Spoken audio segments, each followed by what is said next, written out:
बिस्मिल्लाहिर्रहमानिर्रहीम जी। Students class 9 properties of matter chapter number 7 हम पढ़ रहे थे। आज का हमारा टॉपिक है शिप्स एंड सबमरीन्स। यानी हमने बेसिकली पढ़ना ये है कि आपके पास बेसिकली जो आपके पास बहरी जहाज़ होते हैं, आप दोज़ें, ठीक है, ये कौन से प्रिंसिपल पे वर्किंग करते हैं। हमारा प्रीवियस टॉपिक था जो हमने पढ़ा था वो था प्रिंसिपल ऑफ फ्लोटेशन, जिसमें हमने बात सीखी थी कि कोई भी ऑब्जेक्ट फ्लोट कब करती है वाटर सरफेस पे और सिंक कब कर जाती है। तो उसी से रेलिवेंट आज के टॉपिक की हमारी डिस्कशन है। आपको याद होगा शिमिदस प्रिंसिपल को स्टार्ट करवाते हुए मैंने आपसे एक बात की थी कि अगर हम एक वुडन लॉग लेते हैं और उसको अंडर वाटर रिलीज़ करते हैं, पानी के नीचे अगर हम उसको छोड़ देते हैं तो क्या होता है, वो ऑटोमेटिकली मूव करता है और वाटर सरफेस पे जाता है और वहाँ पे फ्लोटिंग स्टार्ट कर देता है। तो बेसिकली वहाँ पे हमने ये बात पढ़ ली। अब वैसा होता क्यों है, उसके पीछे ऐसी क्या रीज़न होती है, वो हमने इस टॉपिक में डिस्कस करनी है। तो सबसे पहली वजह तो ये होती है, it is because the weight of an equal volume of water is greater than the weight of the block. होता कुछ यूँ है कि जितने से वॉल्यूम में पानी के वो आपके पास वुडन लॉग मौजूद होता है ना, बेसिकली वो निस्बतन ज़्यादा होता है आपके पास उस वेट के जो आपके पास वुडन ब्लॉक का होता है। तो बेसिकली प्रिंसिपल ऑफ फ्लोटेशन के मुताबिक आपने क्या बात पढ़ी थी, कोई भी जो ऑब्जेक्ट है या बॉडी है वो फ्लोट करेगी if it displace water equal to the weight of the body. यानी कि अगर वो बिल्कुल जो आपके पास इक्वल या लेस होता है, यहाँ पे इक्वल की कंडीशन यूज़ हो रही है तो हम इक्वल की बात करेंगे कि जब वो डिस्प्लेस करेगा जो वाटर है आपके पास वो बिल्कुल इक्वल होगा उस वुडन लॉग के वेट के।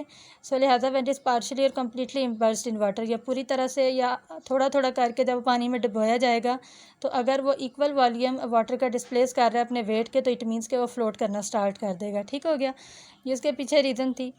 दूसरी बात जो हमने इसके अंदर बेसिकली पढ़नी है वो ये है कि जो शिप्स और बोट्स आपके पास होते हैं वो बेसिकली डिज़ाइन किए जाते हैं, बनाए जाते हैं प्रिंसिपल ऑफ फ्लोटेशन पे ही।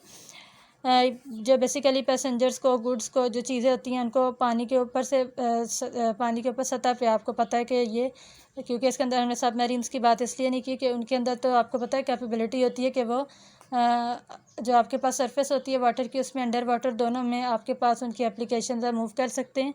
लेकिन जो शिप्स और बोट्स होते हैं जो सिर्फ सरफेस ऑफ वाटर पे मूव करते हैं, उनको डिज़ाइन किया जाता है, पहले बताया गया इनको प्रिंसिपल ऑफ फ्लोटेशन पे, जो मुसाफिरों को, चीज़ों को पानी की सतह पे इसी तरीके से मूव करते हुए एक से दूसरी जगह पहुंचाते हैं।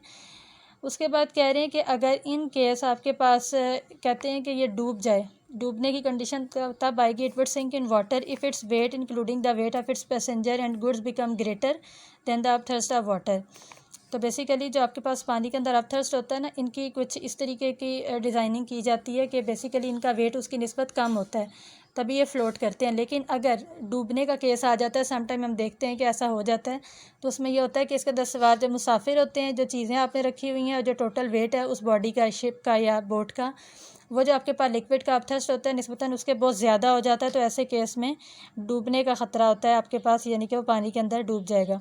अब तीसरा इंपॉर्टेंट केस इसके अंदर जो हमने पढ़ना है वो क्या है कि सबमरीन जो बेसिकली होती है आपके पास करती, तो वो भी प्रिंसिपल ऑफ फ्लोटेशन पे ही है वर्किंग। लेकिन बेसिकली वो कैसे वर्किंग करेगी, आपके पास होता कुछ यूँ है, क्योंकि आपको पता है जो सबमरीन आबदोद होती है वो ट्रैवल कर सकती है over as well as under water. Principle of flotation पे ये वर्किंग करती है। It floats over water than the weight of water equal to its volume is greater than its weight. ठीक हो गया, कोई भी चीज़ तैरती है तो जाहिर सी बात है जो अपथर्स्ट होता है लिक्विड का, उसका वज़न निस्बतन ऑब्जेक्ट से ज़्यादा होता है। दूसरी सूरत में क्या होता है कि अगर वो डूब जाती है, पानी के अंदर हो जाती है, तो इट मीन्स कि उसका अपना वेट उस अपथर्स्ट की निस्बत बहुत ज़्यादा हो जाता है। पहली कंडीशन में कि जब आपने फ्लोटिंग की बात की, it is similar to a ship and remains partially above water level, it has a system of tank. ठीक है, पहले केस में तो इसका बहरी जहाज़ से मिलता जुलता केस होता है जब ये सिर्फ सतह समंदर के ऊपर ऊपर मूव करेगी। और इसमें होता क्या है कि इसके अंदर एक सिस्टम होता है, पूरा जो टैंक्स बने होते हैं बड़े बड़े, जिनको बेसिकली पानी से भरा भी जा सकता है, खाली भी किया जा सकता है। पानी कहाँ से आता है, बेसिकली समंदर का पानी होता है। जब ये टैंक्स पूरी तरह से भरे हुए होते हैं समंदर के पानी से, तो बेसिकली जो वेट होता है सबमरीन का वो बहुत ज़्यादा हो जाता है। ठीक हो गया, और जैसे जैसे वो उसका वज़न जाहिर सी बात है ज़्यादा होता जाता है उस अपथर्स्ट की निस्बत जो लिक्विड का है, तो क्या होगा, ये पूरी तरह से डूब जाता है पानी के अंदर और पानी के अंदर अंदर ही रहता है। ठीक है, लेकिन जैसे ही ये जो पानी की सतह के ऊपर आने की कोशिश करता है, जो वह भरे हुए टैंक होते हैं समुद्री पानी से, उनको खाली कर दिया जाता है, तो इसका वेट निस्बतन उस अपथर्स्ट के लिक्विड के बहुत कम हो जाता है। अब अपथर्स्ट जो लिक्विड का उसका वज़न ज़्यादा हो चुका है, तो चूँकि जो आपके पास सबमरीन होगा वो फिर क्या होगा, सरफेस ऑफ वाटर पे मूव कर जाएगा। ये आपके पास सिंपल सी इसकी रीजनिंग थी। होप सो आप लोगों को इतनी सी बात मेरी क्लियर हुई होगी कि मैंने क्या कहा है कि जब आपका अपथर्स्ट है लिक्विड का, अगर उसका टोटल वेट निस्बतन उस ऑब्जेक्ट के वेट से बहुत ज़्यादा हो जाए और ऑब्जेक्ट लाइट वेटेड हो तो वो पानी की सतह पर तैरेगी, फ्लोट करेगी। लेकिन अगर ऑब्जेक्ट का वेट निस्बतन उस अपथर्स्ट के जो लिक्विड पे मूव कर रही है उससे बहुत ज़्यादा हो जाता है तो ऑब्जेक्ट जो होती है वो पानी के अंदर डूब जाती है, सिंक हो जाती है। लेकिन सबमरीन के केस में चूँकि आपको पता है इसके अंदर दोनों फंक्शन होते हैं, तो टैंक का सिस्टम रखा जाता है जिसको भरकर उसका वज़न ज़्यादा कर दिया जाता है ताकि वह पानी के अंदर ट्रैवल करे। लेकिन जब उसको सरफेस पे लाना होता है तो क्या होता है, वही जो टैंक वाटर से फिल्ड होते हैं उनको पूरी तरह से एम्प्टी किया जाता है, खाली कर दिया जाता है। नेक्स्ट आपके पास स्टूडेंट्स इंपॉर्टेंट टॉपिक है इलास्टिसिटी। आपके पास है 160 पेज है आपका टेक्स्ट बुक का। इसमें अब हमने क्या पढ़ना है, इलास्टिसिटी। देखिए नाम से ज़ाहिर है इसका मतलब होता है लचक किसी चीज़ में, ठीक हो गया। ये आपके पास किसी भी बॉडी की एक ऐसी खसूसियत होती है बेसिकली जो उसके ओरिजिनल साइज़ को और शेप को रिस्टोर कर लेती है एक डिफॉर्मिंग फोर्स अप्लाई करने के बाद। डिफॉर्मिंग फोर्स अब क्या होती है, पहले ये बात आपको पता हो। जो अप्लाइड फोर्स होती है जो चेंज करती है शेप को, लेंथ को, वॉल्यूम को किसी भी मादे की। आप किसी भी आप इलास्टिसिटी की बात करें, आप कोई ऐसा आपके हाथ में कोई रबर बैंड है या कोई आपने इस तरह की चीज़ ली हुई है जो फ्लेक्सिबल है, ठीक है।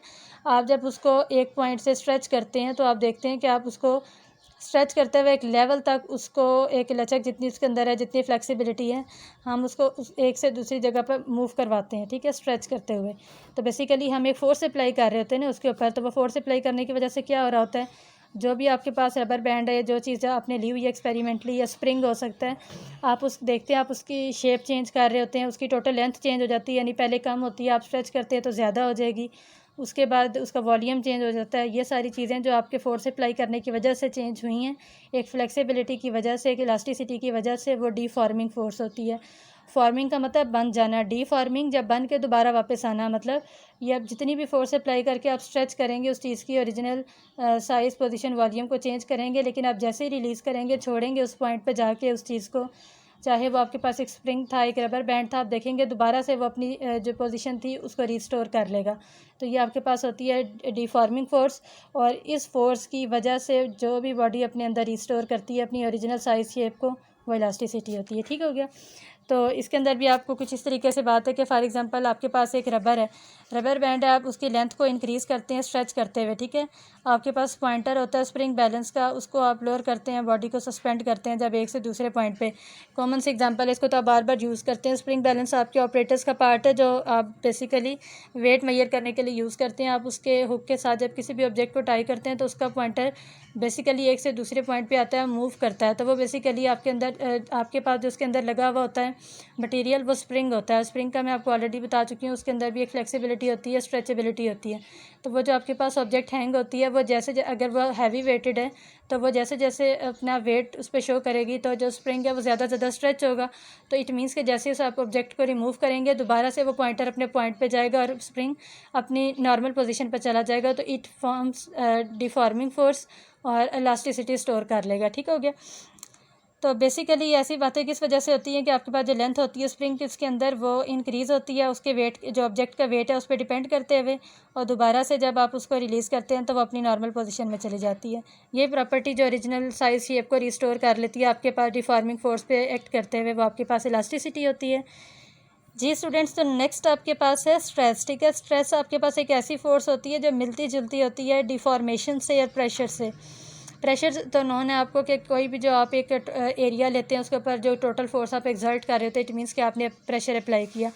जो स्ट्रेस आपके पास होता है वो भी एक फ़ोर्स होती है जो यूनिट एरिया पे एक्ट कर रही होती है किसी भी बॉडी पे, ठीक हो गया। और इसके साथ ही मैं स्ट्रेन का भी कंपैरिजन में लाऊंगी। स्ट्रेन आपके पास बेसिकली क्या होती है, कंपैरिजन होता है आपके पास इस तरह का कि जिसके अंदर हम वो चेंज स्टडी करते हैं जो बेसिकली स्ट्रेस की वजह से होता है। स्ट्रेस क्या है, आप फोर्स अप्लाई कर रहे हैं किसी भी एरिया पे, उसकी शेप चेंज करेंगे, साइज़ चेंज करेंगे, ठीक हो गया। यानी जैसे स्प्रिंग को स्ट्रेच करते हैं तो उसका टोटल लेंथ चेंज कर दिया आपने, वॉल्यूम चेंज किया आपने, शेप चेंज कर दी, ये जो सब चीज़ें आपने चेंज की, ठीक है। बेसिकली जिन वजूहात की बिना पर ये सारी चेंजिंग आती हैं वो स्ट्रेस है। और फिर उसको कंपैरिजन में जब हम मेजर करते हैं जिस प्रॉपर्टी के थ्रू करते हैं वो आपके पास होती है स्ट्रेन, ठीक हो गया। उसके बाद जो हम स्ट्रेस है इसको मेजर करते हैं जब न्यूमेरिकली, तो इसका ऐसा यूनिट लेते हैं न्यूटन मीटर पर स्क्वायर, और फार्मूला लेते हैं stress equals to force divided by area. जबकि स्ट्रेन का कोई भी यूनिट नहीं होता। और उसकी रीज़न ये होती है कि जैसे अब मैंने नीचे फार्मूला लिखा है ना, टेंसाइल स्ट्रेन आपके पास क्या होता है, तब सिर्फ हम बात करते हैं उस स्ट्रेन की जब उसके अंदर टोटल लेंथ के अंदर चेंज आ रहा हो। ठीक हो गया। जब किसी भी ऑब्जेक्ट के अंदर टोटल लेंथ में चेंज आ रहा हो तो ऐसे में वो स्ट्रेन नहीं बल्कि टेंसाइल स्ट्रेन रह जाएगा और इसका कोई यूनिट नहीं होता। उसकी वजह यह होती है कि ये आपके पास दो सिमिलर क्वांटिटीज़ के दरमियान रेशो होती है। देखें, change in length over original length है तो दोनों लेंथ ही ना, तो लेंथ को मीटर और मीटर में मेजर करना है, दोनों आपके पास जो यूनिट्स हैं कैंसिल हो जाएंगे, तो ओवरऑल आपके पास इसका कोई भी यूनिट नहीं रहा। इसलिए हम कहते हैं बेसिकली स्ट्रेन और टेंसाइल स्ट्रेन को मेजर करने के लिए हमारे पास कोई प्रॉपर यूनिट नहीं होता। ये टॉपिक भी आप अपनी टेक्स्ट बुक से रीड कीजिएगा, बहुत इजी से टॉपिक थे आज के हमारे लेक्चर के। आपने इसको एक दफ़ा यहाँ सुनने के बाद अपनी टेक्स्ट बुक से लाजमी पढ़ना है ताकि आपको याद करने में आसानी हो जाए। जो यहाँ स्टूडेंट्स मैं आपके पास सामने पॉइंट लिखती हूँ, लिखने का मकसद होता है ये हाइलाइट्स हैं कि जिनको आपने हर सूरत याद करना है, लेकिन टॉपिक आपने पूरा पढ़ना है। उसके अलावा अगर आपको कोई मेन पॉइंट डेफिनेशन मिलती है टॉपिक से तो आप उसको भी याद रखेंगे। तो यह था आज का हमारा लेक्चर। इंशाल्लाह नेक्स्ट लेक्चर के साथ कल मिलेंगे। अल्लाह हाफिज़।